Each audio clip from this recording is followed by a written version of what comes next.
Incentive দেওয়ার নামে পদে পদে তাদেরকে অপমান করা হচ্ছে। অথচ মুখ্যমন্ত্রী মমতা বন্দ্যোপাধ্যায় বারবার বলছেন কোনোভাবে আশা কর্মী কেন কারোর সঙ্গে দুর্ব্যবহার করা যাবে না। এরই প্রতিবাদে আজকে দুর্গাপুর মিউনিসিপ্যাল কর্পোরেশনের সামনে আশা কর্মীরা বিক্ষোভে সামিল হন। মুখ্যমন্ত্রীর নির্দেশের পরেও সতর্ক নন পুর নিগমের আধিকারিকরা। দুর্ব্যবহারের শিকার হতে হচ্ছে দুর্গাপুর পুর নিগমের আশাকর্মীদের।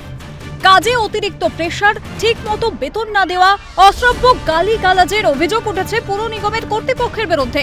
প্রতিবাদে দুর্গাপুর পুর নিগমের গেটের বাইরে তারা বিক্ষোভের সামিল হয়েছেন। স্মারকলিপিও জমা দেন প্রশাসক মণ্ডলীর আধিকারিকের কাছে।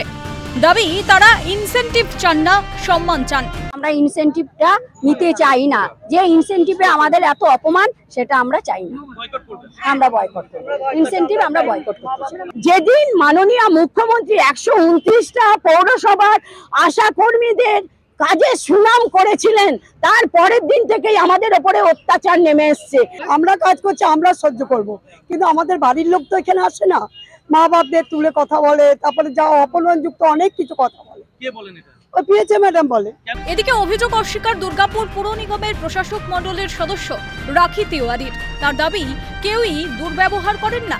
দুর্ব্যবহার কেউ করে না, হয়তো আমাদের যিনি ম্যাডাম এসছেন এখন পিএইচএ ম্যাডাম, উনি এসছেন 8 মাস হয়ে গেল। আমিও দেখেছি ওনার কাজ খুব ভালো। উনি চায় দুর্গাপুর কর্পোরেশনের আন্ডারে আমাদের হেলথ যে এটা আছে সেটাতে যাতে ঠিকঠাক কাজগুলো হয়, কারণ উনি অনেক জায়গাতে কাজ করে এসছেন। তো এ বিষয়ে মুখ খুলেছেন বিরোধীরা। আশা কর্মীদের পাশে থাকার আশ্বাস দিয়েছেন জেলা বিজেপির সহ সভাপতি চন্দ্রশেখর বন্দ্যোপাধ্যায়। এর বিরুদ্ধে আমরা তীব্র প্রতিবাদ জানাচ্ছি, তাদের লড়াইয়ের পাশে আছি। আগামী দিন তাদের যে সাহায্য এবং পাশে থাকার বার্তা যদি চান তারা আমরা তাদের পাশে থেকে লড়াই আন্দোলনে সামিল হব। বিক্ষোভের জেরে তুমুল উত্তেজনা দুর্গাপুর নগর নিগমের সামনে। এখন দেখার বিষয় প্রশাসনিক তরফ দুর্গাপুর নগর নিগম কর্তৃপক্ষ এই বিষয়ে কি পদক্ষেপ নেয়। দুর্গাপুর থেকে রাজেশ সেনগুপ্ত, কলকাতা নিউজ।